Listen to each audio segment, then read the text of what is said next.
कोकणात आणि डोंगराळ भागात करवंदांच्या जाळीवर उन्हाळ्याच्या दिवसात करवंदे मिळतात. यात vitamin C, vitamin A, vitamin B भरपूर प्रमाणात असतात.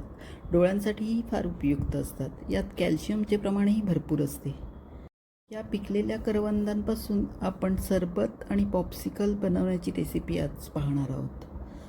सर्वात आधी पाव किलो करवंद 2 ते 3 वेळा स्वच्छ धुवून घेतली. यांवर चीक असतो, पण तो असतोच, त्यामुळे धुवून घेतल्यानंतर परत थोडे पाणी घालून आणि पाव चमचा मीठ घालून अर्ध्या तासासाठी भिजत ठेवायची. म्हणजे चीक थोडा कमी होतो आणि थोडा राहिला तरी काही हरकत नाही. मग पाण्यातनं काढून ही करवंदे मिक्सरच्या भांड्यात घ्यायची.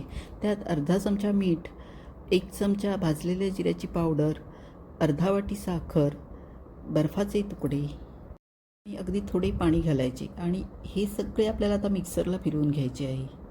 मिक्सर चालू बंद करतच फिरवायचे. त्यातल्या बियांसकट आपण हे मिक्सरला फिरवून घेणार आहोत, पण बिया जास्त बारीक करायच्या नाहीत.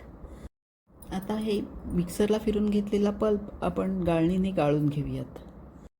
हा असा हातानेच दाबत गाळून घ्यायचा आणि परत थोडं पाणी घालून परत दाबून गाळून घ्यायचा. हा चौथा आणि बिया उरल्या आहेत. आता हा बाऊलमध्ये आपल्याला असा सिरप मिळाला आहे. ग्लासाच्या तोंडाला थोडी लाल मिरची पावडर लावून घेतली आहे. आता ह्या सिरपपासून आपण सरबत तयार करूया.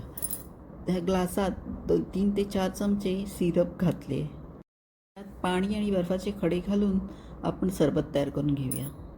गरज असेल तर थोडे मीठही ॲड केलात तरी चालेल. आता उरलेल्या सिरपमध्ये थोडे पाणी घालून आपण त्यापासून पॉप्सिकल तयार करूयात.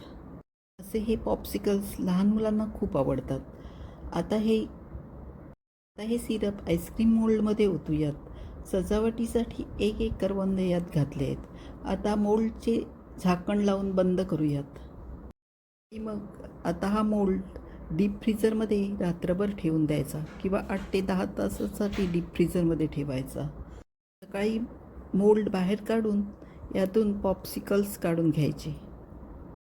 अशी ही मौल्यवान करवंदांपासून बनलेली पॉप्सिकल्स लहान मुलांसाठीही खूप पौष्टिक असतात. त्यानिमित्ताने ही करवंद लहान मुलांकडूनही खाल्ली जातात. लहान मुलांनाच काय, मोठ्यांनाही हे पॉप्सिकल्स चोखून खायला आवडतात. उन्हाळ्यासाठी तर हे अत्यंत उपयुक्त सरबत आणि पॉप्सिकल्स तुम्ही नक्की ट्राय करून बघा. कोकणची रानमेवा तुम्हाला नक्की आवडेल. या करवंदांना कोकणात काळी मैना असेही म्हणतात.